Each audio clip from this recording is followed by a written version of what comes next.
Why did civil rights and anti-war movements intersect in Vietnam? Imagine a time when the fight for equality at home clashed with the call for peace abroad.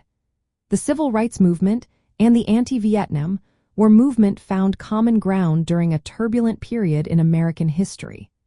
Both movements were rooted in the struggle against injustice and systemic oppression, particularly as they related to race and class. During the Vietnam War, African Americans and other marginalized groups were actively seeking civil rights and social justice. This created a natural overlap between the two movements. Many civil rights activists viewed the war as an extension of the racial and economic injustices they faced daily.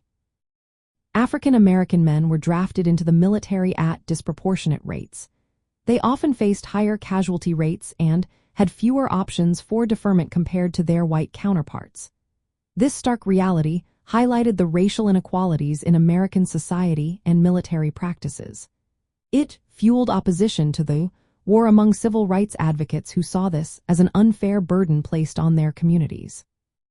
Civil rights leaders pointed out the hypocrisy of the United States promoting freedom in Vietnam while racial discrimination and segregation persisted at home. This contradiction undermined the moral authority of the war effort. Groups like the Student Nonviolent Coordinating Committee openly condemned U.S. involvement in Vietnam.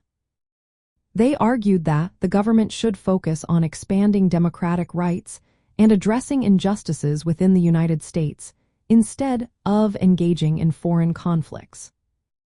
The Vietnam War also diverted essential resources and political attention away from domestic programs aimed at reducing poverty and racial inequality.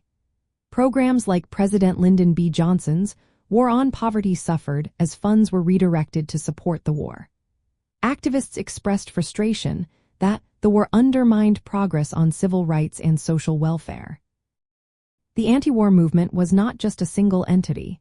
It included a diverse coalition of students, labor activists, feminists, and minority groups. Many of these individuals were also active in the civil rights movement. This overlap helped amplify protests and demonstrations, making opposition to the war a central part of broader struggles for social change during the 1960s. The intersection of civil rights and anti-war movements during the Vietnam War was driven by several factors. The disproportionate impact of the military draft on African Americans and other minorities was significant. The perceived hypocrisy of promoting freedom abroad while denying civil rights at home was a major concern. The diversion of resources from domestic social programs to fund the war fueled anger. Shared goals of justice and equality united activists from both movements. The involvement of overlapping activists and organizations further strengthened their collective voice. This intersection shaped the social and political climate of the 1960s, linking the fight against racial discrimination with the demand for peace and justice in U.S. foreign policy. Together, these movements influenced public opinion and contributed to shifts in government policy regarding both the war and civil rights.